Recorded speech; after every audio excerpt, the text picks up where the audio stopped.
Natalo si Lolo ng 10 trilyon sa pakikipagmajong sa hari ng impyerno. Dahil sa galit, tinipon ni Lolo ang 1,000,000 sundalong kaluluwa, at sinugod ang lungsod ng mga multo. Pero nang paupo na siya sa trono, wala na siyang may pasahod, kaya walang nagawa si Lolo kundi dalawin ako sa panaginip gabi-gabi, para utusan akong magsunog ng pera para sa kanya. Hoy, apo, ilang beses ka na bang dinalaw ni Lolo sa panaginip? Hindi ba't sinabi ko nang wala tayong pera para sa digmaan? Bakit hindi mo pa ako pinapadalhan ng pera? Inaantok pa ako. Kahit gusto ko po kayong padalhan, kailangan ko munang magising, di ba? At paano ka naman nakakatulog ng mahimbing? 1 buwan nang may utang na sahod si Lolo sa mga sundalo niya. Kapag hindi pa naibigay yun, mag-aaklas na sila laban sa akin. Lolo, edi mamatay na lang po kayo ulit para ma-reincarnate na kayo. Sa susunod ninyong buhay, siguraduhin yung sa pamilya pa rin natin kayo mapunta. Ako naman ang magiging tatay nyo para alagaan ko kayo. Pagkarinig noon, sinipa ako ng malakas ni Lolo. Pero ni Katiting na sakit ay wala akong naramdaman. Kapag namatay ulit ang lolo mo, tuluyan ng maglalaho ang kaluluwa ko. Kapag hindi ka pa nagpadala ng pera, magpapadala ako ng mga tauhan ko riyan para turuan ka ng leksyon. At kung hindi pa rin umubra, isasama na lang kita rito sa baba. Ako mismo ang magtuturo sa'yo. Nang marinig ko yun, bigla akong kinilabutan. Ha. Isasama niyo ko. Ano po bang galit niyo sa akin, Lolo? Kapag wala pa akong natanggap na pera bukas, siguradong isasama kita pababa rito. Ang bait niyo talagang Lolo sa akin. Kung wala nang iba, lumayas ka na muna. Kailangan ko pang makipagdigma, para mabigyan kita ng magandang buhay. Pagkatapos noon, bigla akong nagising mula sa panaginip. Agad akong nagpunta sa tindahan ng mga gamit pang-alay, dahil sa takot na baka mahuli ako sa pagpapadala, at kunin na ako ni Lolo. Boss, pabili ng ilang bungkos ng perang pang-alay, yung may halagang 100 bilyon. Ay ho, 20 araw ka nang pabalik-balik dito ngayong buwan. Nagbabalak ka bang magtayo ng sarili mong tindahan nito, model? Hay, huwag mo nang banggitin. Lagi kong napapanaginipan si Lolo na pinapagsunog niya ako ng papel na pera. Nakapagsunog na ako ng daan-daang bilyon pero kulang pa rin daw. Nang marinig niyang hindi ako magbubukas ng tindahan, nakahinga ng maluwag ang may-ari. Nako, baka naman nalulong na sa luho yang lolo mo sa kabilang buhay. Hindi rin naman solusyon yang panay ang sunog mo. Bakit hindi mo nalang sunugan ng money printing machine ang lolo mo? Nang marinig ko yun, biglang nanlaki ang mga mata ko. Hanep, may ganoon palang bagay. Sunugan siya ng money printing machine. Para kung gaano karaming pera ang gusto niya, mag-imprenta na lang siya. Boss, ang talino mo. Bigyan mo ako ng 3. Nagbayad ako at kinuha ang 3 money printing machine. Agad akong pumunta sa puntod ni Lolo. Walang pag-aalinlangan kung sinindihan at tinupok ang mga ito. Lolo, pinadala ko na sa iyo ang mga money printing machine. Sa susunod na kapusin ka sa pera, mag-imprenta ka na lang. Huwag mo na akong dadalawin sa panaginip, ha? Matapos kong ayusin ang lahat, umuwi ako sa bahay. Akmang matutulog na ako ng mahimbing. Nang biglang, Lolo, sumosobra ka na, ha? 3 money printing machine, hindi pa rin sapat sa iyo. Apo, ang galing mo talaga. Hindi na maubos ang pera ni Lolo ngayon. Malapit nang umabot hanggang sa palasyo ng hari ng impyerno. Kung ganoon po, bakit nyo pa ako di nadalaw sa panaginip? Hindi na nga kulang, pero armas naman ang kulang. Magmadali ka't maghanap ng gumagawa ng mga paper effigy. Gawan mo si Lolo ng mga eroplano at kanyen, tapos sunugin mo papunta rito. Ha, Lolo, ano po bang tingin ninyo sa akin? Wish ang well. Lahat ng pera ko buwan-buwan, napupunta na lang sa pambili ng papel na susunugin. Saan pa ako kukuha ng pera para sa mga paper effigy? Bago ako mamatay, hindi ba't iniwanan kita ng malaking halaga? Ikaw na apo ka, napakawaldas mo. Iyong 500,000 na iniwan ninyo ay tinangay ng ex-girlfriend ko. Ano? Iyak ka ng iyak, puro ka na lang iyak. Pati ba naman pag-iyak bawal? Hayaan mong umiyak ang lalaki. Ang pag-iyak ay hindi kasalanan. Tama na ang iyak, sinong nang ahas na apihin ang apo ko? Tuturuan siya ng leksyon ni Lolo para sa'yo. Ang bait niyo po talaga, Lolo. Kahit pumanaw na kayo, pinapaasa niyo pa rin ako sa inyo. Apo, may malaking planong gawin ng lolo mo dito sa kabilang buhay. Malaking plano. Lolo, seryoso po ba kayong pababagsakin ng impyerno para maging hari doon? Apo, ang mundo pagkatapos mamatay ay isang malaking lokohan. Anong 18 level ng impyerno? Lahat ay parang assembly line lang. Hindi ko na talaga matiis. Kung gusto mong ma-reincarnate, kailangan mo pang magbayad. Kung hindi, kailangan mong magtrabaho ng 100 taon. Parang raffle. Kaya po kayo nag-aklas. Tama. Sa ngayon, nasakop na namin ang kalahati ng impyerno. Ang pagpapasunog ko sa iyo ng pera ay para lang makapag-recruit ng mga sundalo at makabili ng mga kabayo. Para palakasin ang aming puwersa. Ngayong mayroon ng 3 money printing machine. Kahit gaano karaming pera ang gusto ninyo. Kayo na lang po mismo ang mag-imprenta. Hindi pa rin sapat. Ang kulang ngayon ay mga armas. Magmadali ka, humanap ka ng mga paper offering at padalhan mo ako ng mga armas. Lolo, ang apo niyo po ay pulubi na ngayon. Saan po ako kukuha ng pera? Simple lang yan. Yung pinakamayamang matanda sa syudad, kasali na sa team ko simula kahapon. Ipapanaginip ko na siya sa apo niyang babae ngayon din. Para padalhan ka ng pera. Lolo, gusto rin po ba ng pinakamayaman sa buong mundo na pabagsakin ang impyerno kasama niyo? Hindi naman. Nung pumanaw siya, hindi naniniwala ang anak niya sa mga ganito. Kaya hindi siya sinusunugan ng pera. Bulaklak lang ang pinapadala sa kanya. Kaya napipilitan siyang magtinda ng bulaklak araw-araw sa impyerno. Sige na, ipapakasal na lang kita sa apo niya. Aba, maganda yan. Apo, maghintay ka lang ng magandang balita. Ito ay isang agimat na magliligtas sa iyong buhay. Kapag nalagi ka sa panganib, basagin mo lang ito. Lalabas si Lolo para tulungan ka. Dahil sa proteksyon po ninyo, siguradong mas mapapadali ang lahat para sa akin. Kinaumagahan, paggising ko ay pumasok na ako sa kumpanya. Ngunit, mula sa malayo ay may nakita akong isang mamahaling sasakyan na nakaparada sa tapat ng kumpanya. Hanep, sino kayang bigatin ito? Boss Sheng, hindi mo pa ba alam? Ang kumpanya natin ay binili na ng pamilyang Liu, ang pinakamayaman sa buong syudad. Siguradong nagparamdam sa panaginip ng babaeng presidente na to ang pinakamayaman sa syudad. Para bilhin ang kumpanya at ibigay sa akin. Talagang mabilis kumilos si Lolo. Humihimig pa ako habang papasok sa kumpanya. Pero pagkapasok ko pa lang, agad kong nakita ang isang napakagandang babae. Ma'am, siya po iyon. Siya po si Shenglin. HMP. Hulihin yan. Nanlaki ang mga mata ko at bago pa ako makapalag, nasunggaban na nila ako, at dinala sa opisina ng presidente. Ako si Liu Ruyan. Sa tingin ko ay kilala mo na ako. Oo naman. Ang magiging asawa ko. Paano naman kita hindi makikilala? Biglang nanlamig ang ekspresyon sa magandang mukha ni Liu Ruyan. Tiningnan niya ako mula ulo hanggang paa na may halong pang mamaliit. Kagabi, nagpakita sa panaginip ko ang lolo ko. Bagbog sarado raw siya. Mukhang ikaw ang may gawa nito, di ba? Patay. Akala ko baka kausapin lang ni Lolo. Bakit naman niya binugbog? Pilit akong napangiti. Hindi ko alam kung paano ako magpapaliwanag. Hindi nga ako kayang kontrolin ng tatay ko. Lolo ko pa kaya. Bata, nagkakamali ka ng akala. Hindi pagkakaunawaan lang ang lahat ng ito. Hindi pagkakaunawaan. Pero sa tingin ko, may ibubuga ka. Sabi ng lolo ko, gipit na gipit ka raw sa pera. Sakto, may ipapagawa ako sa iyo. Kapag natapos mo to, bibigyan kita ng 1 milyon. Nang marinig ko ang 1 milyon, nanlaki ang mga mata ko. Hindi ko na napigil ang tumango. Anong gagawin? Siguradong tutulungan kitang ayusin yan. May binili akong isang abandonadong building. Pero noong nagsimula na ang construction, laging may mga kakatuwang bagay na nangyayari. Gusto kong ikaw ang tumulong sa akin para maresolba to. Kapag nagawa mo, ibibigay ko sa iyo ang 1 milyon. Walang problema, isang abandonadong building lang naman pala, hindi na ako nag-atubiling pumayag. Pero bago ko pa man may tanong ang mga detalye, kinaladkad na ako palabas ng mga security guard.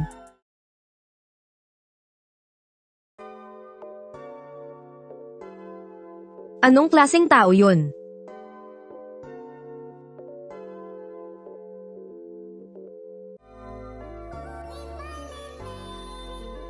Pero may nakita akong dyaryo sa sahig. May naganap palang krimen sa abandonadong building na ito. Dinala ng mga holdapper ang biktima rito. Dahil doon ay hindi na niya nakayanan. Aba, ang cute naman pala nito. Gusto yata talaga akong patayin ng babaeng to. Nanginginig akong tumingin sa gusali. Nakita kong nasa loob ng building ang nabaling kahoy na espada kanina. Bigla, may umalingaw-ngaw na isang kakatuwang musika mula sa loob.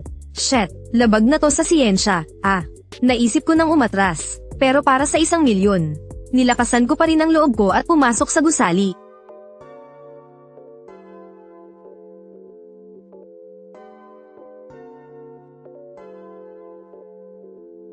Putek, medyo natatakot pa rin ako. Dito na lang ako matutulog ngayong gabi. Shit, mga kuya at ate, wala po akong masamang intensyon. Ang lolo ko po, malakas ang impluensya niya sa kabilang buhay. Kung may problema kayo, siya ang hanapin ninyo. Yung mabait na yun, tawag ng tawag sa akin. Kayong mga hinayupak kayo, dapat mamatay na kayong lahat. Ate, kalma lang. Kung papatayin mo ako, pagdating sa kabilang buhay, hindi ka palalampasin ng lolo ko. Hindi naman ako pupunta roon. Dito lang ako sa mundo ng mga buhay. Mamatay ka na. Ikaw ang pumilit sa akin na gawin to. Lumabas ka na, Pika.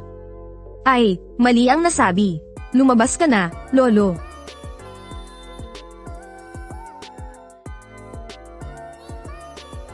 Ang arte mo naman, may pa sound effects pa bago mamatay. Mamatay ka na.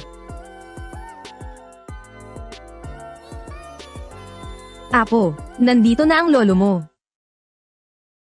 Tiningnan ni lolo ang babaeng multo. Sinuri ito mula ulo hanggang paa. Saan nagmula ang munting kaluluwang ito? Nang makita ng babaeng multo na lumitaw ang lolo ko, biglang nagliwanag ng pula ang kanyang katawan. Nang makita ito ni lolo, agad siyang umatras ng 2 hakbang. At kumari pa ng takbo. Shit, ang tindi ng multong to. Hindi to kakayanin ng ilusyon ko. Ate, sinabi ko nang di pagkakaunawaan lang to, naniniwala ka ba? Hindi pagkakaunawaan. Tingin ko gusto mo na talagang mamatay. Wala na akong ibang kailangan pa. Ang gusto ko lang ngayon ay ang mamatay ka. Huwag po, ate. Kung ayaw mo, sipsipin mo na lang ang lakas buhay ko. Malakas naman ang katawan ko. Asa ka pa, mamatay ka na. Sinugod ako ng babaeng multo. Sakto nang malapit na siyang magtagumpay. Bigla na namang lumitaw si lolo. Hayop ka, tumigil ka. Sino ka sa akala mo? Para utusan akong tumigil. Tumisi lang si lolo. Sa isang iglap, lumitaw sa tabi niya ang 2 sundok. Anong kailangan niyo sa amin? Nagulat ang babaeng multo sa biglang pagsulpot ng mga sundok. Tumalikod siya para subukang tumakas. Pero mahigpit siyang iginapos ng lubid ng mga sundok. Nang makita yun ni lolo, agad siyang nag-abot ng isang balot ng papel na pera. Salamat sa pagod niyo, mga kapatid. Ang merienda niyo pagbalik. Nako, ano ka ba? Para namang iba tayong tao. Sa susunod na may ganitong racket, tawagin mo ulit ako. Ito ba yung apo mo? Hayaan mo, pag may pagkakataon, dadagdagan ko ng palihim ng 2 taon ang buhay niyan. Nang marinig yun, dumukot ulit si lolo ng isa pang bagkos at inabot sa kanila. Habang tinitingnan ko ang nahuling babaeng multo, agad ko siyang nilapitan at sinampal. Aba, multo ka, tinatakot mo pa ako, ha? Oh, ngayon alam mo nang mali ka. May mga backer din ako sa kabilang buhay. Buisit ka, magtutuos din tayo. Hindi ka palalagpasin ng asawa ko. Grabe, tinakot pa ako. Oh, sige, isiga mo pa. Isama mo na rin siya. Mga boss, pagdating nyo doon, turuan nyo ng leksyon yan, ha? Susunugan ko kayo ng maraming pera. Walang problema, basta gandahan mo lang ang padala. Madali naman kaming kausap na magkapatid. Pagkasabi noon, umalis na ang dala-dala ang babaeng multo palabas ng abandonadong gusali. Lolo, ang tindi pala ng mga koneksyon mo. Ganyan ang nagagawa ng pera. Kung wala kang pera, walang gagalaw para sayo. Kaya bilisan mo, sunugan mo na ako ng gamit, ang lolo mo. Mas maganda kung dilaw na papel ang gagamitin mo. Hintayin mong lumawak ang kapangyarihan ko, ng lolo mo. Ako ang masusunod sa impyerno. Sige, pagdating ng panahon, pupuntahan kita ng mas maaga. Huwag kang magsalita ng mga nega dito. Teka nga pala, anong ginagawa mo rito sa kalaliman ng gabi? Sinabi ko ang lahat ng pinapagawa sa akin ni Liu Ruyan. Sa sobrang galit ni Lolo, halos mamatay siya ulit. Sinabi ko ang lahat ng pinapagawa sa akin ni Liu Ruyan. Sa sobrang galit ni Lolo, halos mamatay siya ulit. Mula sa malayo, ibinaba ni Liu Ruyan ang kanyang larga vista habang pinapanood ang lahat. May ibubuga rin pala itong si Shenglin. Pagka-uwi niya, nanaginip si Liu Ruyan ng gabing iyon. Umiiyak siyang nagmamakaawa sa kanya. Apo, pakasalan mo na siya. Masyadong malakas ang lolo niya. At matindi ang mga koneksyon. Binugbog niya ang 8 henerasyon ng mga ninuno natin. Pakasalan mo na siya. Lolo, hinding-hindi ako magpapakasal sa kanya. Dahil inaapi ka nila, awayin ko naman ang apo niya dito sa mundo ng mga buhay. Huwag, masyadong mayaman ang taong yun. Magre-recruit na siya ng mga tauhan. Para sakupin ang buong impyerno. Pagdating ng araw, kahit ang paglalakad sa mundo ng mga buhay ay hindi magiging problema. Kapag ginalit mo siya ng husto, magdurusa ka rin. Bakit siya mayaman? Ang apo niya ay isa lang namang utusan. Bakit siya mayaman? Ang apo niya ay isa lang namang utusan. Ang kapalaran ng apo niya ay konektado sa kadiliman. Ang mga normal na tao, kapag nagsusunog ng perang papel, kailangan munang dumaan sa bangko. Kaya kaunti na lang ang nakakarating sa amin. Pero yung apo niya, kung magkano ang sunugin, iyon din ang eksaktong matatanggap. Nang maintindihan niya, tumango si Leo Ruyan na tila may malalim na iniisip. Apo, pumapayag ka na ba? Gusto kong magsunog din siya ng perang papel para sa iyo. Sa ganoong paraan, magkakapera ka rin. At malalabanan mo na ang lolo niya. Magandang ideya yan. Kinaumagahan, binalak akong kidnapin ni Leo Ruyan. Hayaan mo na lang na sunugan ko siya ng perang papel. Pero ako ay tumakas na kagabi pa pabalik sa amin. Daladala ko ang model ng mga armas, pumunta ako sa tindahan ng mga paper offerings sa aming baryo. Para ipagawa sa kanya ng 1:1. Tol, anong tingin mo sa akin, makina? 1:1, ikaw ba ang baliw, o ako ang baliw? 1:1, ikaw ba ang baliw o ako? Okay lang kahit mas maliit ang sukat, pero dapat pare-pareho ang proporsyon. Hindi ko kaya, masyadong mahirap. Maliban na lang kung magdadagdag ka ng bayad. Gagamitin ko ang 3D printer para gawin yan para sa'yo. Yung bagay na yun, magagawa rin pala. Ang galing. Syempre, dapat sumabay sa panahon.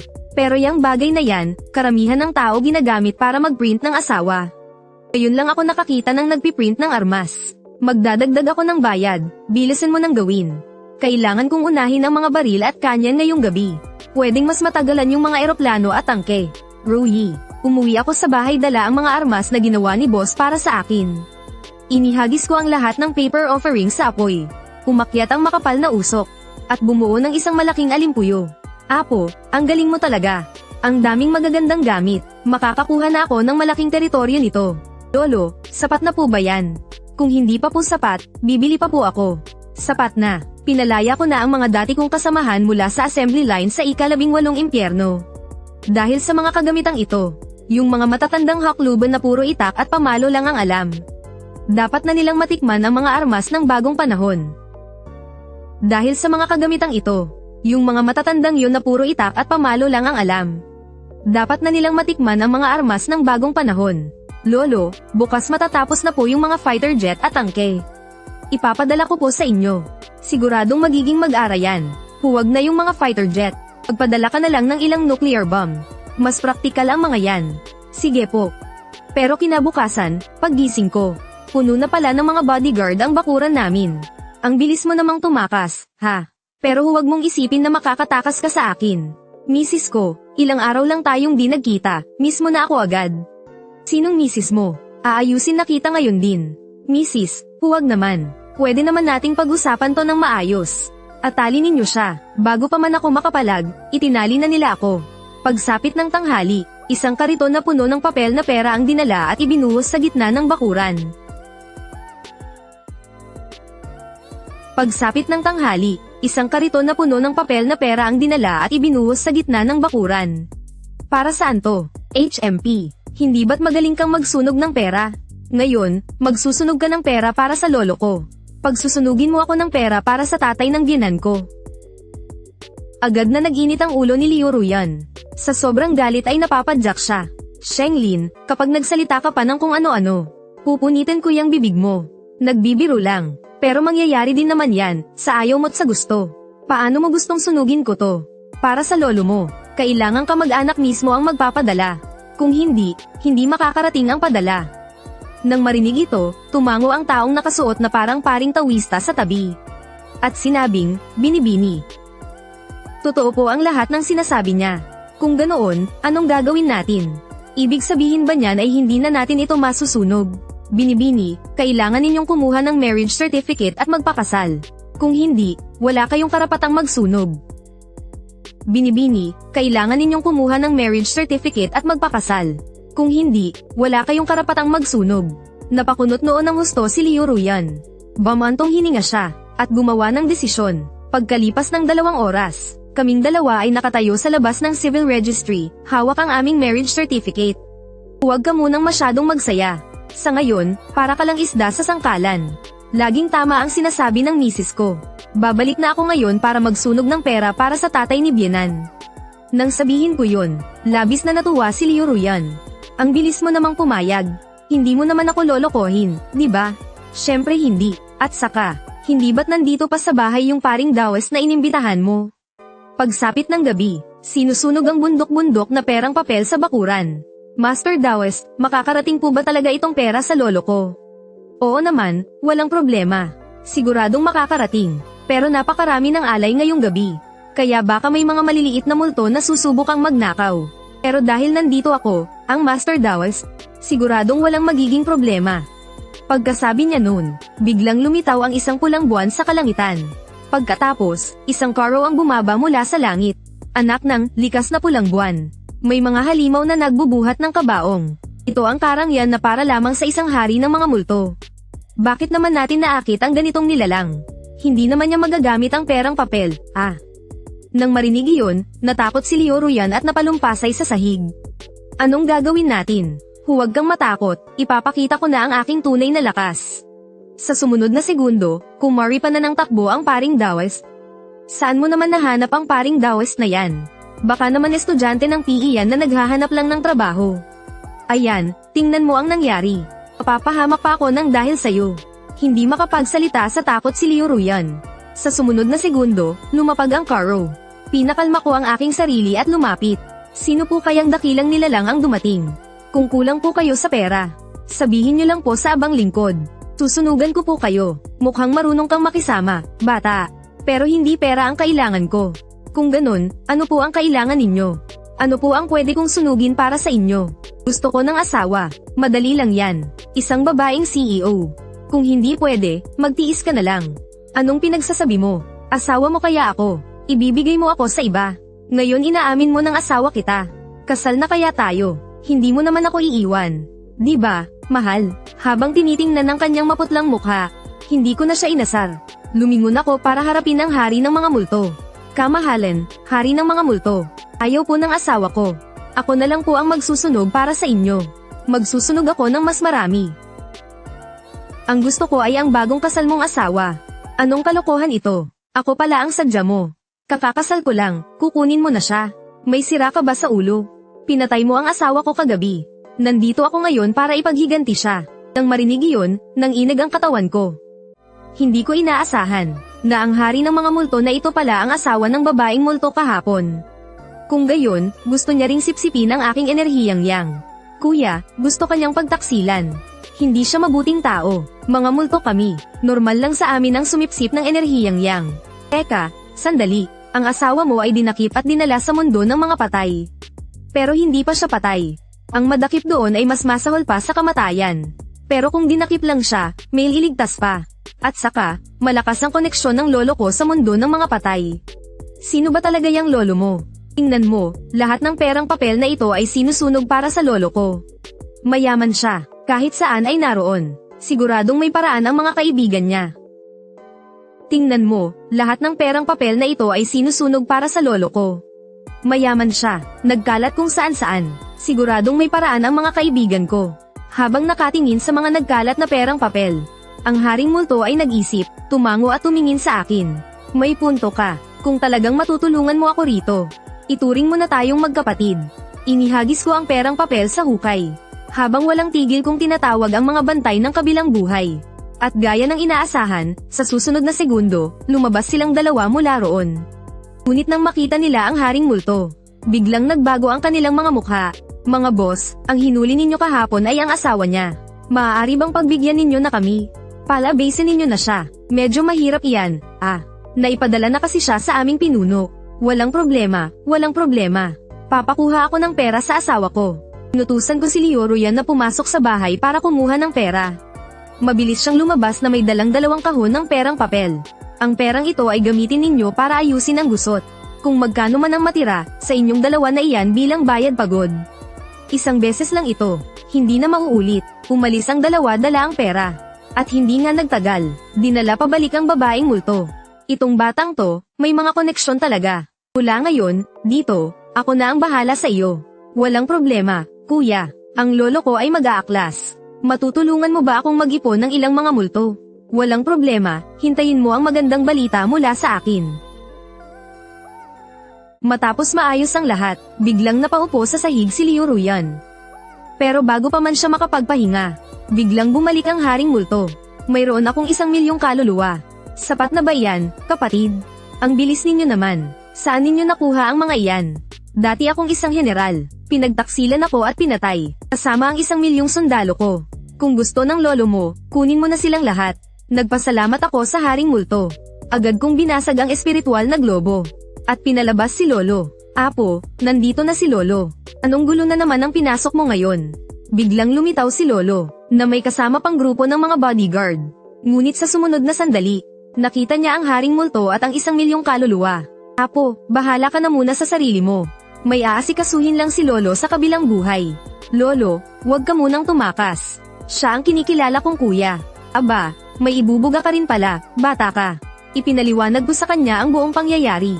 Pagkatapos, tuwang-tuwang tiningnan ni Lolo ang 1,000,000 kaluluwa sa likuran niya. Kunin mo na itong 1,000,000 kaluluwa. Ituring mo na lang na investment ko yan. Sige, kapag nasakop ko na ang kabilang buhay, bibigyan kita ng isang teritoryo. Para ikaw ang mamahala. Ang lolo ng kapatid ko ay lolo ko na rin.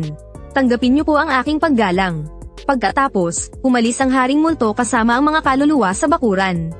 Ngunit hindi umalis si Lolo kasama nila. Bata, bakit hindi ka na nagsusunog ng mga kagamitan ngayon? At saka, biglang yumaman ang biyenan mo ngayon. Kinumpiska ko na lahat ng pera niya. Anong sinabi mo? Ikaw ang asawa ng apo ko, tama ba? Huwag kang mag-alala, ituring niyo ng investment ang perang iyon. Kapag nasakop ko na ang kabilang buhay, ipapatanggal ko ang mga pangalan ninyo ng apo ko sa listahan. Ayokong mabuhay bilang isang immortal na matandang hakluban. Ano bang alam mo? Sa ganoong paraan, mananatili ang itsura mo sa kung ano ka ngayon. Nang marinig ang tungkol sa walang hanggang kabataan, agad na napangiti sa tuwa si Liu Ruyan. Pero hindi pa naman sigurado yan. Mukhang ayaw niya. Kung ganoon, sakto, mayayaman ang pamilya ng mga dati kong kasama. Gusto nilang lahat na ipakasal ang mga apo nilang babae sa'yo. Pagkasabi niyon, agad na nataranta si Liu Ruyan. Hinayla niya ako papasok sa silid. Hindi pwede. Ako ang asawa ni Shengling. Anong ginagawa mo? Para wala na siyang kawala.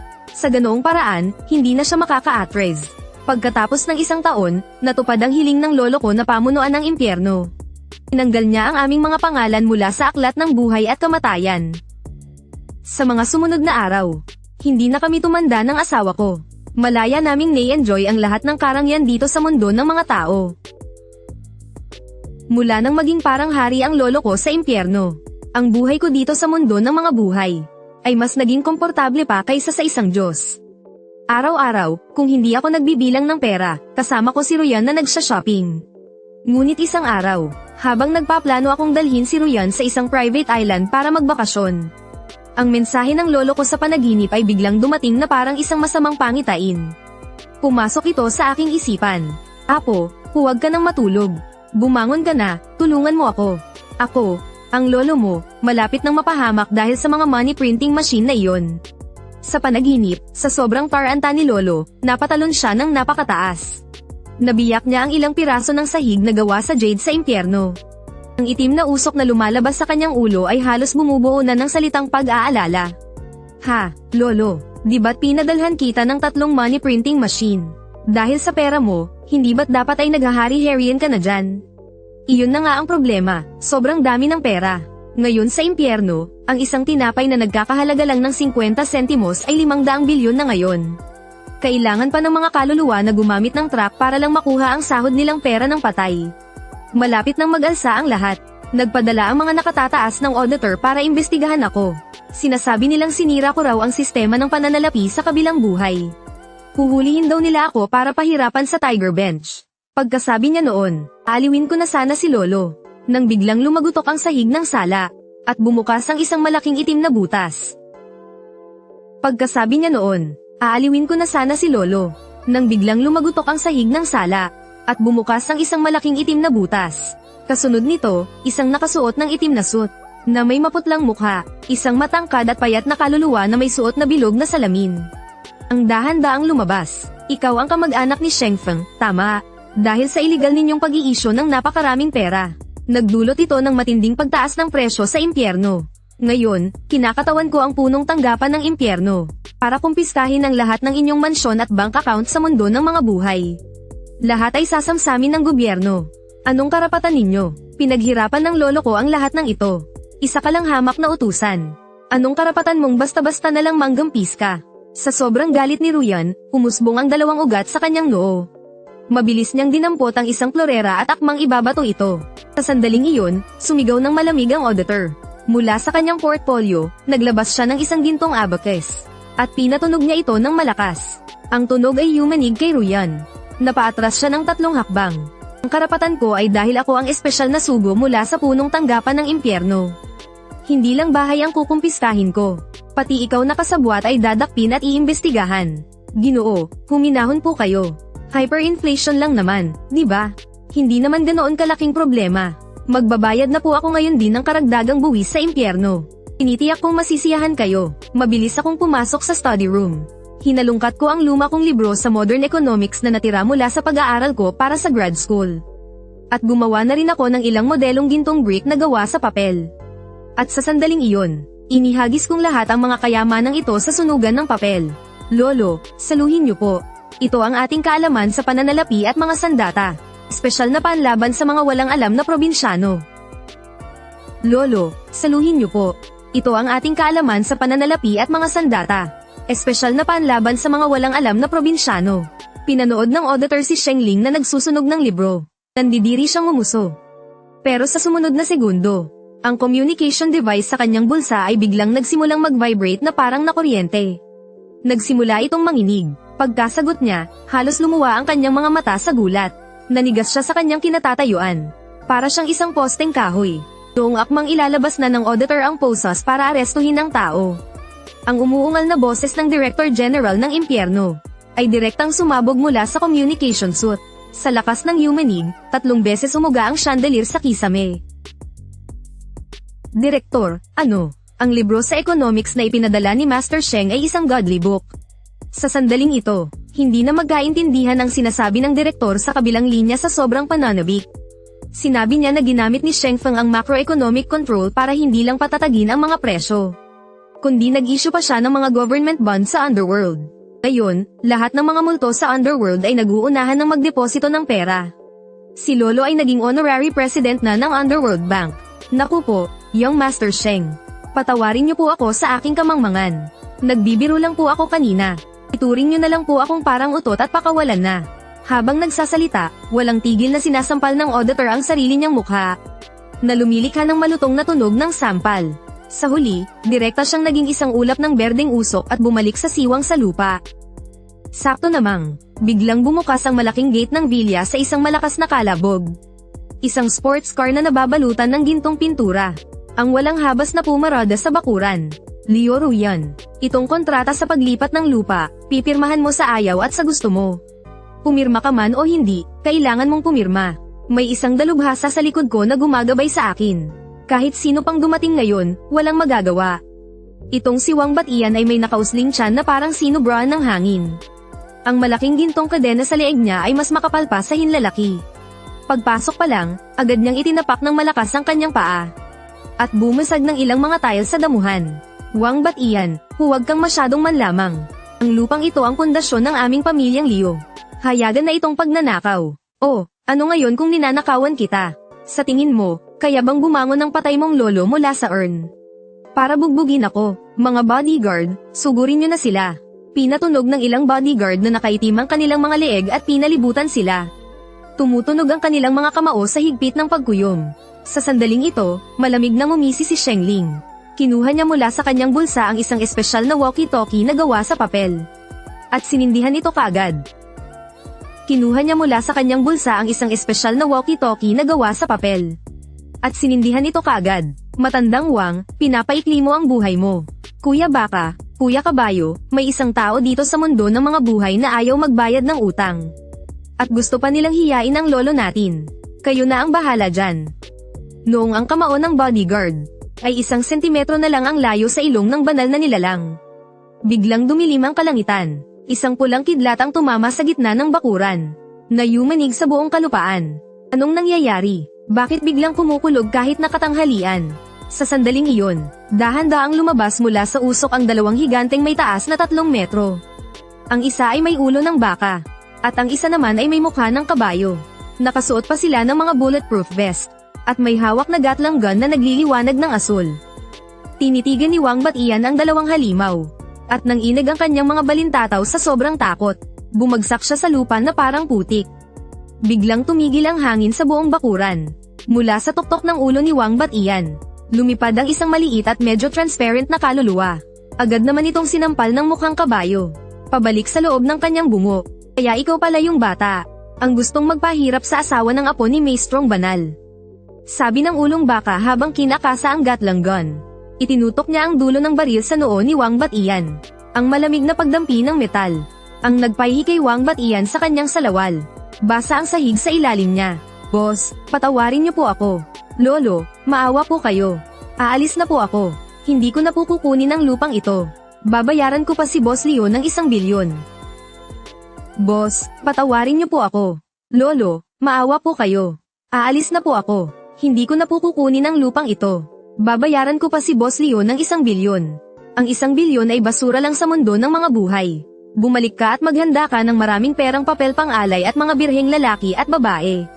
Sunugin mo para kay Maestrong Banal bilang paghingi ng tawad. Kundi, pupuntahan ka namin sa tabi ng kama mo bukas ng gabi para magkwento ng katatakutan. Si Wang Batian ay nagkandarapang tumakbo palayo, kahit ang gintong sports car ay hindi na niya pinansin. Sa sandaling iyon, biglang nagiba ang anyo ng hangin sa gitna ng bakuran. Muling nagpakita ang figura ni Lolo Shengfeng. Ngunit sa pagkakataong ito, hindi siya nakasuot ng suit. Sa halip, nakasuot siya ng isang makisig na camouflage combat suit. Apo, huwag mo nang pag-aksayahan ng panahon yang maliliit na bagay na yan. May malaking gulo sa hangganan ng impyerno. Namumunuan ito ng mga demonyo mula sa kanluran na may mga pakpak. Yung nagngangalang Satanas, ay namumuno sa milyon-milyong zombie sa pagsalakay sa atin. Mga demonyo mula sa kanluran. Hindi ba't may sarili silang impyerno na dapat pamahalaan? Bakit sila nangingialam sa teritoryo ng iba? Pinipilit nilang isuko natin ang lungsod ng Fengdo. Sa sobrang galit ni Yan Yan, umbok na umbok ang mga ugat sa kanyang noo. Napapadyak siya sa kinatatayuan niya at nakagawa ng malaking butas. Sa mga sandaling iyon, naningkit ang mga mata ni Shengling. Isang mapanlokong ngiti ang lumitaw sa kanyang labi. Marunong lumipad, di ba? Nagbubuga ng apoy, di ba? Lolo, huwag kang mag-alala. Dahil hindi sila sumusunod sa mga patakaran ng mitolohiya. Tayo naman ang magtuturo sa kanila ng siyensya. Nagmamadali akong nagmaneho papunta sa tindahan ng mga paper offerings sa kanto ng nayon. Magsasara na sana ang may-ari. Agad ko siyang hinawakan sa kwelyo. Sa sumunod na segundo, direkta kong inilapag ang isang makapal na bungkos ng pera. Boss, huwag ka munang matulog. Ay gawa mo ako ng pinakamalaking Dongfeng Express missile. Magdagdag ka na rin ng ilang nuclear warhead. Kailangang 1:1 ang sukat sa orihinal. At punuin mo sa loob ng pinakamalakas na pampasabog. Ay ho, balak mo bang isali ang impyerno sa 3 digmaang pandaigdig? Nako, hindi pa kami nakatanggap ng ganitong klaseng order dito sa tindahan namin. Habang binabantayan ko ang boss sa pagmamadali niyang magtrabaho, biglang may umalingaw-ngaw na matinis na sagradong awit mula sa langit. Mingala ako para tingnan. Sa itaas ng mansyon ay may isang grupo ng mga may hawak na tridente na paikot-ikot sa himpapawid. Mga maliliit na demonyong may itim na pakpak. Ngumisi sa akin ang kanilang pinuno, at saka siya sumugod pababa. Noong ang grupo ng mga may itim na pakpak, na maliliit na demonyo ay sumugod pababa na parang mga langaw, model. Nang akma na nila akong dadakpin, agad kong kinuha ang fire extinguisher sa tabi, at sunod-sunod itong ibinugas sa mukha ng pinunong demonyo. Sa sandaling iyon, napuno ng puting bula ang mukha ng demonyo, at bumangga ito sa poste ng kuryente. May mga gintong bituin na lumitaw at umikot sa ibabaw ng ulo nito. Maging ang mga pakpak nito ay nangisay ng 2 beses. Punyeta, naglalakas loob kayong manggulo sa teritoryo ko. Boss, handa na ba ang missile? Sindihan mo na dali. Sa sandaling iyon, ang may-ari ng tindahan ng paper effigy ay natakot din at nagpasya ng sumugal. Nanginginig niyang kinaskas ang posporo, na para bang may malaria sa sobrang panginginig ng kamay. At sa sandaling iyon, ang dambuhalang Dongfeng na isa sa isang replika. Ang modelo ng missile na parang express delivery ay sinindihan. Kasabay ng makapal na usok. Direkta itong naglaho sa kawalan. Haha, mga siraulo, ang lupit ng laruan na to. Ang mga may pakpak ay hindi pa nakakalapag. Ay pinasabog na nitong malaking carrot. Sa mga sandaling ito, ang boses ni Lolo ay umalingaw-ngaw mula sa kawalan. Kasabay ng isang nakakabinging pagsabog. Paglipat ng eksena, sa hangganan ng mundong ilalim. Ang pinuno ng mga demonyo na nagngangalang Satanas ay marungis na gumagapang palabas mula sa isang malaking hukay. Ang kanyang magarang pulang kapa ay nasira sa pagsabog at naging parang damit pulubi. Nabali pa ang isa sa kanyang mga sungay. Sa sobrang galit ay nagpadyak siya ng malakas at nakagawa ng isang hukay na walang kasing lalim. Ang usok na lumalabas sa kanyang ulo ay bumuo ng isang dambuhalang salitang buwisit. Hindi ito patas. Gumamit sila ng sandata ng malawakang pagwasak. Pandaraya yan. Pandaraya. Ito ang tinatawag kong teknolohiya sa pagsasaka. Apo, hindi pa tuluyang namamatay ang mga iyon. Tumawag na naman sila ng kasama. Ang sabi, bubuo raw sila ng kung anong allied army of gods. Bilisan mo, ikuha mo ako ng mga kagamitang pandepensa. Allied army. Sa tingin ko, gusto lang nilang makabuo ng isang lamesa ng mahjong. Huwag po kayong mag-alala, Lolo.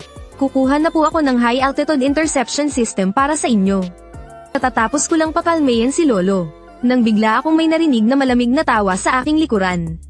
Paglingon ko, yung ilang maliliit na demonyong pinatulog ng fire extinguisher, ay biglang lumaki. Ang kanilang mga katawan ay lumobo na parang isang lobo na hinihipan.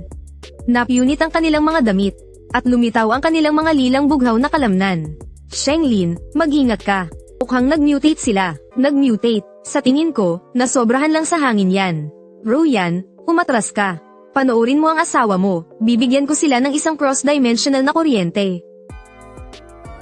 Sinagot ko ang telepono. Ang boses ng lalaki sa kabilang linya ay parang mayaman na lasa ng red wine. Kinikiliti nito ang mga tainga ko. Sa sandaling iyon, yung mga lamaking demonyo ay pasugad na sana. Ngunit bigla silang natigilan na parang may pumindot ng pause button. Nanigas sila sa kanilang kinatatayuan. Nagsimulang manginig ng malakas ang kanilang mga katawan. At sa huli, sa isang pop, bumalik sila sa kanilang orihinal na anyo. Mr. Sheng, huwag kang kabahan. Ako si Hades. Interesado ako sa mga sinunog mo para kay Shengfeng. Yung mga Dongfeng Express. Kung masusunog mo para sa akin ng 1,000 piraso, matutulungan kitang tapusin. Ang mga maliliit na basurang ito sa harap mo. Aba, pati pala ang hari ng underworld ay gustong magsimula ng arms race. Pero hindi mura ang 1,000 missile. Ano po ang ipapalit ninyo? Maaari kong bigyan ng asawa mo ng isang underworld insurance. Tinitiyak ko na sa mundo ng mga buhay, hindi siya tatablan ng anumang sakit. At magkakaroon ng walang hanggang kabataan. Anong masasabi mo, nang marinig ang mga salitang walang hanggang kabataan? Ang mga mata ni Ruyan ay agad na nagningning na parang mga bituin. Hinawakan niya ang braso ko at niyugyog ng todo. Ang ngiti sa kanyang mukha ay mas maningning pa kaysa sa bulaklak. Sa sandaling iyon, biglang sumabat ang boses ni Lolo. May kasamang asim na parang lumang suka ng Shaanxi. Hades, ikaw na matanda ka. Ang lakas ng loob mong agawin ang sa akin. Apo, huwag mo siyang pansinin. Napakadukha ng teritoryo niyan, kahit perang pang-impyerno wala. Puro mga sirang bato lang ang nandoon. Gusto lang niya. Lolo, huwag po muna kayong magingay. Ginoong Hades, wala akong 1,000 missile. Pero pwede kitang bigyan ng makinang panlimbag ng pera ng impyerno. Para makamit mo rin ang kalayaan sa pananalapi. Ano sa tingin mo? Natahimik ng 3 segundo ang kabilang linya. Tila nabigla siya sa alok na ito. Pagkasabi niya noon, sa paanan ng ilang maliliit na demonyo sa lupa, biglang may lumabas na ilang itim na kamay ng kaluluwa. At hinayla sila papasok sa siwang ng lupa na parang mga sisiw. Sa sandaling iyon, nawala ang masamang enerhiya sa bakuran. Muling bumuhos ang sikat ng araw. Ruyan, mukhang palaki ng palaki ang ating negosyo. Kahit ang hari ng underworld mula sa ibang bansa ay naging kliyente na natin. Mahal ko, kung gayon, ibig sabihin ba nito ay maaari na nating monopoliyahin ang pandaigdigang kalakalan sa kabilang buhay. Napatingala ako sa malaking barkong gawa sa kahoy sa kalangitan. Tulala ako at hindi makapaniwala. Sa panahon ngayon, hindi pa nga naayos ang rebelyon sa impyerno. Bakit pati ang mga taong ibon mula sa langit ay nakikisali pa? Sa sandaling iyon, ibinuka ng pinuno ng mga taong ibon ang 6 na malalaking pakpak sa kanyang likuran. Ang hanging nilikha nito ay halos tanggayan ang bubong ng aking vilya. Banal na espiritu, palihim kang nagpadala ng mga sandatang pandigma sa impyerno. Matindi mong sinira ang balanse ng mga dimensyon. Ngayon, sa ngalan ng langit, isasagawa ko sa iyo ang paglilinis. Pagkatapos magsalita, itinaas ng taong ibon ang kanyang malaking gintong espada. At isang sinag ng liwanag ang bumagsak sa akin. Sa sobrang takot, bigla akong nagpagulong-gulong at nagtago sa likod ni Ruyan. Sa sandaling iyon, sa sobrang galit ni Ruyan ay lumitaw ang mga ugat sa kanyang noo. Tinuro niya ang kalangitan at sumigaw, anong paglilinis ang pinagsasabi mo? Hindi mo ba nakikita na abala kami sa pagbuo ng isang mapayapang impyerno? Mahal, sunugin mo siya. Gusto niya pala ng purification, ha? Tatanungin ko muna kung papayag ang lolo ko. Kuya Baka, Kuya Kabayo, lumabas na kayo at asikasuhin ang bisita. Agad akong nagsunog ng isang plato ng papel na may nakasulat na Special Forces. Sa sandaling iyon, muling lumitaw mula sa lupa sina Oxhead at Horseface. Sa pagkakataong ito, hindi lang sila nakasuot ng bulletproof vest. May dala pa silang dalawang Vulcan machine gun na umiilaw ng asul. Oy, saan galing ang manok gubat na to? Ang haba naman ng balahibo. Paring Baka, ang pakpak ng taong ibon na to. Siguradong masarap pag inihaw. Bigyan natin ng dagdag na ulam si Bossing. Hindi na nagsalita pa sina Oxhead at Horseface. At walang habas na pinagbabaril ang barko sa kalangitan. Sa mga sandaling iyon, si Gabriel ay palingga-lingga sa pag-iwas sa walang tigil na putukan. Pati ang malaking gintong espada niya ay tinamaan at tumalsik. Sa sobrang galit, napasigaw siya ng malakas. Ang usok na lumalabas sa tuktok ng kanyang ulo ay bumuo ng salitang baliw. Anong klaseng banal na sandata ito? Bakit nito natatagos ang aking depensa ng banal na liwanag? Haha, Maxim ang tawag dyan. Espesyal na gamot yan sa mga mayayabang na tulad ninyo. Mga bata, huwag kayong titigil. Sunugan niyo pa sila ng mga anti-aircraft gun. Gagawin kong lechon manok ang lahat ng mga ibon na to. Nang makita ni Gabriel na hindi maganda ang takbo ng pangyayari, bigla siyang dumukot ng isang napakaputing trumpeta mula sa kanyang damit. Naghanda siyang hipan ito, ngunit sa sandaling iyon, napansin ko, na may isang linya ng Chinese characters na nakaukit sa trumpeta. Gawa sa yiwo. Nang makita ko ang mga salitang iyon, halos samukha ako ng dugo sa gulat. Samantala, si Gabriel ay pinapapintog na ang kanyang mga pisngi, at namumula na ang buong mukha niya sa pag-ipon ng hangin. Naghahanda na siyang hipan ang sinasabing maalamat na trumpeta ng paghuhukom. At sa pagkakataong iyon, mabilis akong sumugod papalapit sa kanya. At sinipa ko siya mismo sa puwet. Huwag mo nang hipan yan. Galing yiwo lang yan. 3 yuan lang ang isa niyan. Kahit pumutok pa ang baga mo sa kaiihip, ang tutunugin lang niyan ay 2 tigre. Kalokohan. Isa itong banal na relikya na ipinagkaloob sa akin ng Panginoon. Pagkasabi niyan, humihip si Gabriel ng buong lakas. At ang resulta, talagang umalingaw-ngaw mula sa trumpeta ang masayang tugtugin ng 2 tigre. At ang tono ay may halong tunog na parang galing sa larwang de baterya. Biglang nabalot ng nakabibinging katahimikan ang buong lugar. Maging ang mga bantay ng impyerno ay napababa ng kanilang mga machine gun dahil sa hiya. Ito na ba ang paghuhukom ng langit ninyo? Parang pambata naman yata, no? Sobrang namula ang mukha ni Gabriel sa hiya. Maging ang mga pakpak niya ay nanlupaypay. Para siyang tandang na natalo sa sabang. At sa sandaling iyon, ang barko sa likuran niya ay biglang sinimulang singgawin. Para itong isang plastic bag na hindi itinali ng mahigpit. At gumuwang-gewang itong bumagsak sa likod ng bundok. Sabi ko na nga ba? Hindi talaga maaasahan ang mga galing sa Pinduoduo. Oh, tama na ang iyak. Dahil mukhang biktima ka rin naman. Bibigyan kita ng magandang payo. Kung gusto mo ng dekalidad na gamit, sa akin ka lumapit. Mayroon ako ditong aircraft carrier na gawa sa papel. Hindi lang to nakakalipad, nakakasisid pa. 79 na piso lang, at libre pa ang shipping. Nang marinig yun ni Gabriel, agad na nagliwanag ang kanyang mga mata na parang bumbilya. Sa sandaling iyon, umalingaw-ngaw sa kanyang tainga ang boses ng kanyang lolo. Tila nagmamadali ito. Apo, tigilan mo na yung pagbebenta mo dyan. Nababaliw na ang satanas na yun. Pinakawalan niya ang mga titan na estatwang bato mula sa kailaliman ng impyerno. Ang mga yon ay may taas na 100 metro. Isang tapak lang nito ay kayang patagin ang buong Fengdu City. Kung ganoon, baka hindi sapat ang mga missile natin. Yumuko siya at nag-isip sandali. Biglang nagliwanag ang kanyang mga mata. Lumingon siya at tumingin kay Liu Ruyan. Mahal, natatandaan mo ba yung nasa bodega ng kumpanya natin? Yung para sa ribbon cutting. Na modelong higanteng construction excavator na ginawa natin.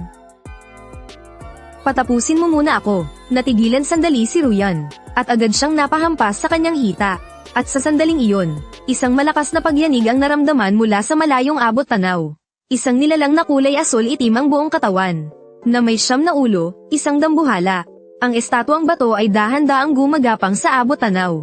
Bawat hakbang nito ay nagdudulot ng maliit na lindol. Boss, tama na ang kalokohan. Bilisan mo, yung 20 metrong taas na nasa bodega ko. Na higanteng excavator, gawin mong paper effigy para sa akin. Dapat makapal na steel plate paper ang gamitin. At ang mga ngipin ng balde ay dapat gawa sa pinakamatigas na karton. Lagyan mo ng malakas na motor sa loob. Sa puntong ito, manhid na ang may-ari ng paper effigy shop. Mabilis niyang inutusan ng ilang mga katulong. Sa loob lang ng kalahating oras, nakagawa sila ng isang napakakisig na light of Lanciang na excavator. Sa sandaling iyon, walang pag-aalinlangan kung sinindihan ng siga. Lolo, nandito na ang pinakamalakas na demolition team. Saluhin mo, kahit ano pa yang titan o estatwang bato. Wawasakin ko lahat yan hanggang maging abo. Ang usok ay nagsimulang umakyat. Biglang nagiba ang eksena, sa larangan ng digmaan sa impyerno. Si Satanas ay nakaupo sa balikat ng estatwang titan at malakas na tumatawa. Inuutusan niya ang estatwa na banggin ang tarangkahan ng lungsod ng Odo. Sa sandaling iyon, isang dambuhalang kumikinang na parang metal na excavator ang biglang bumagsak mula sa langit, at matatag na hamarang sa tarangkahan ng lungsod. Ano na namang halimaw ito? Bakit may malaki itong kawit? Haha, ito ay tinatawag na excavator. Espesyal itong ginawa para giveaway ng mga iligal na istrukturang tulad ninyo. Apo, paano ba gamitin itong bagay na to? Lolo, hilahin mo ang lever sa kaliwa para hamukay. Ang nasa kanan naman ay para umikot. Tama, ganyan nga, bigyan mo siya ng isang dragon tail whip. Si Lolo ay nakaupo sa loob ng driver's seat ng excavator. At kung ano-ano na lang ang pinaggagalaw. Sa mga sandaling iyon, ang dambuhalang pala nito ay lumikha ng malakas na ugong. At direktang tumama sa noo ng estatwang titan. Sa sandaling iyon, tumpak na naikawit ng pala ang isa sa mga ulo ng estatwa. Sa isang malakas na hila, agad nitong natanggal ang ulo nito. Oh, napakalakas. Nahilo at nalito ang estatwa dahil sa pag-atake. Maging si Satanas ay nahulog mula sa balikat nito. At sumubsob sa lupa. Sa sandaling iyon, nagdiwang ang buong hukbo ng impyerno. Habang minamaneho ni Lolo ang excavator, mukha siyang kagalang-galang na parang isang hepe ng demolition team. Apo, ang galing palang gamitin ito. Sa susunod, dito na tayo aasa para sa pagpapalawak ng ating impyerno. Ang galing ninyo, Lolo. Kung ganun, ang susunod na ba nating pupuntahan na yung pugad ni Satanas para giveaway ito? Nang akmang ipagpapatuloy ko na ang pagsusunog ng kagamitan, biglang sumigaw si Leo Royan na nasa likuran ko. Paglingon ko, nakita kong sa aming bakuran ay biglang may tumubo na isang malaking puno na hitik sa mga gintong bunga. At sa ilalim ng puno ay may nakaupong matandang lalaki na nakasakay sa isang luntiang baka. Nakangiti siyang nakatingin sa akin. Nakatulala ako habang tinitingnan ang bagong sunog na excavator. Nang lumingon ako, nakita ko. Nasa bakuran ay may misteryosong lumitaw na isang nagniningning na gintong puno. Sa ilalim nito ay may matandang nakaupo sa isang luntiang baka. Dahan-dahan niyang hinihimas ang kanyang balbas. Napakahaba ng balbas niya na halos sumayad na sa kanyang mga paa. At sa tuktok ng kanyang ulo ay may manipis na puting usok na umaaligid. Ginoo, sino po kayo? Itong puno ay nasa teritoryo namin. Ang ginagawa ninyo ay iligal na pagpasok sa pribadong pag-aari. Maniwala ka't sa hindi, tatawag ako ng pulis para ipahuli ka. Habang sinasabi ko ito, ay dinampot ko ang wales na nasa tabi ko. At itinabing sa harap ni Ruyan para protektahan siya.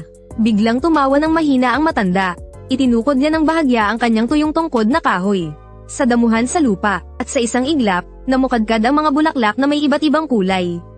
Bumuo pa ito ng mga salitang, "Xiaoyao, huwag kang mag-alala." Napadaan lang ang matandang ito. Nakita ko ang espiritual na liwanag ng punong ito na abot hanggang langit.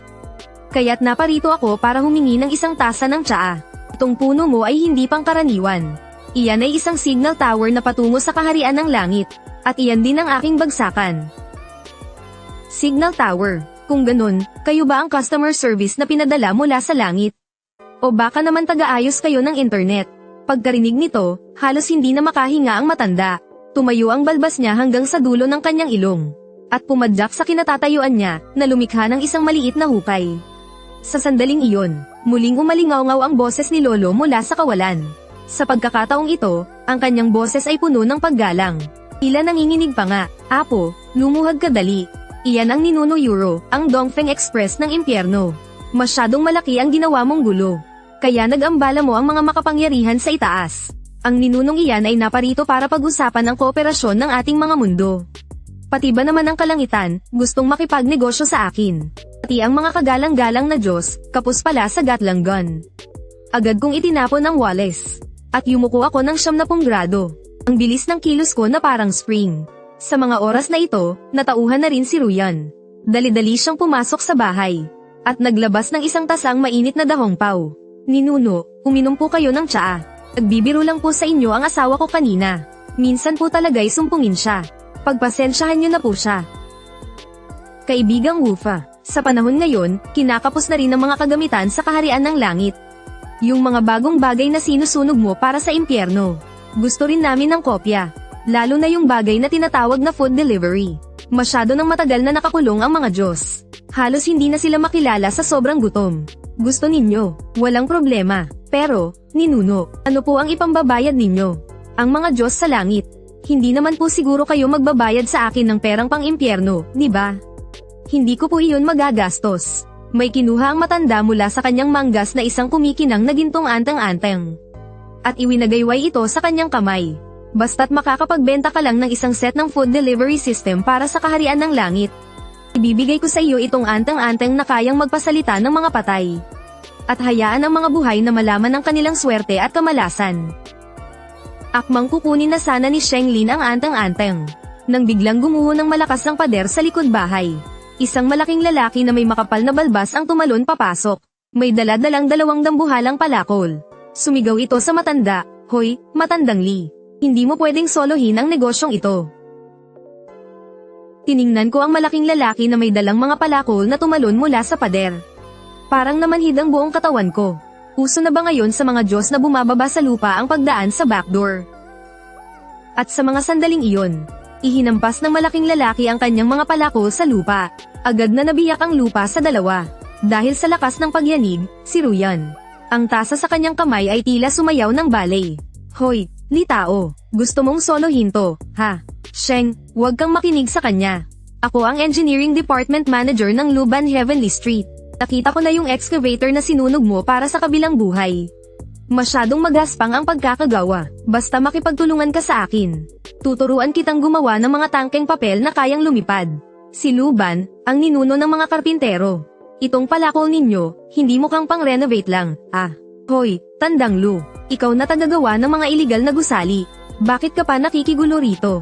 Tutulungan na sana ako ni kaibigang Sheng para solusyonan ang problema ng mga tao, eh." Hindi magkamayaw sa pag-aaway ang dalawang matanda sa likod bahay. Halos magkapulupot na ang mga balbas nila.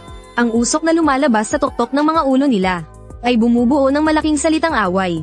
Kasabay nito, hinilat ni Shenglin ang kanyang sentido.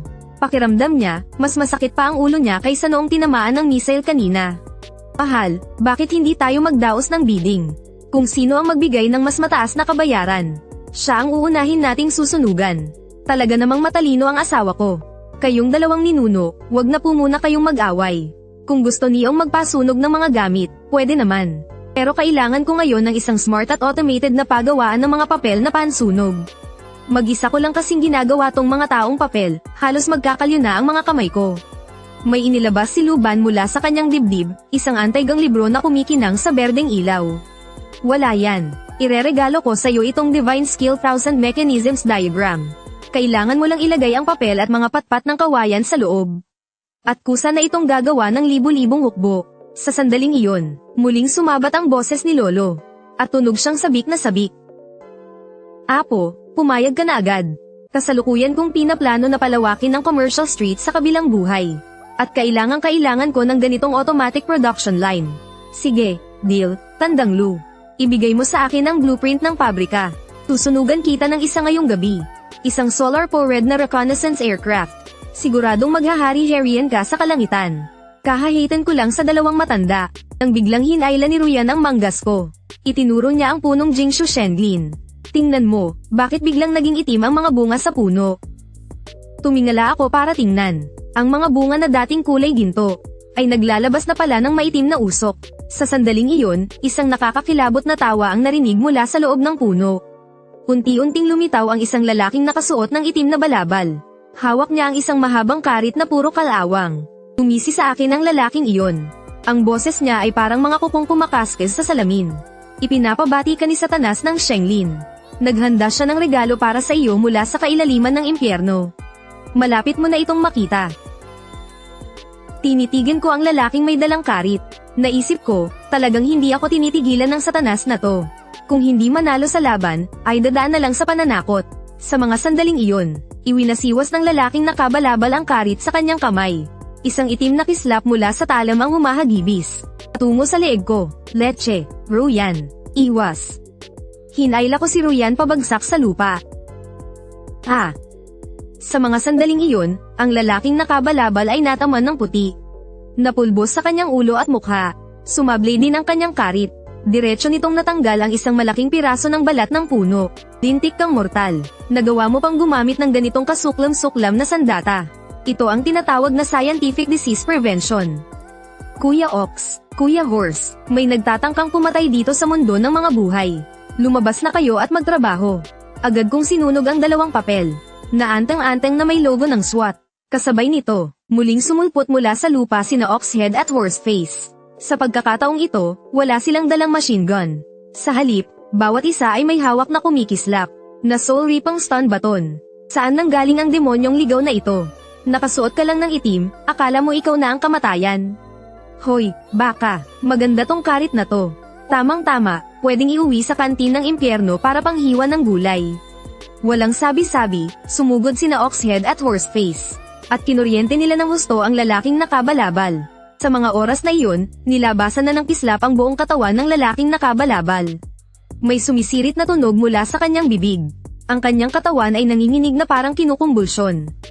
Ang usok mula sa kanyang ulo ay bumuo ng salitang manhid. Hindi kayo palalagpasin ni Lord Satan.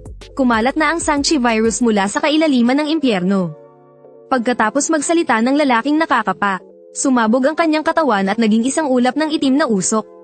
Sa sandaling iyon, biglang naging seryoso ang boses ni Lolo. Apo, hindi maganda to. Nilason ng baliw na si Satan ang inuming tubig sa impyerno. Ngayon, kalahati ng mga kaluluwa sa impyerno ay naging mga zombie na. Kinakagat nila ang sino mang makita nila. Kahit ang mga bodyguard ko ay malapit nang bumigay. Mga zombie. Teka, bakit parang nagiging kalokohan na to? Lolo, ano ang kinatatakutan nila? Hindi sila takot sa apoy. Hindi takot sa patalim. Takot lang sila sa sikat ng araw. Pero saan naman kukuha ng araw sa impyerno? Walang araw. Kung gayon, susunugan ko kayo ng isang araw. Kinagabihan, nagmamadaling pumunta si Shenglin sa tindahan ng mga paper offering. Natutulog at tumutulo pa ang laway ng may-ari, nang bigla siyang itayo ni Shenglin. Itinuro ni Shenglin ang isang hilera sa labas. Mga high-power na ultraviolet searchlight. At sumigaw sa may-ari, Boss, gawin mong paper offering ang lahat ng gamit na to model.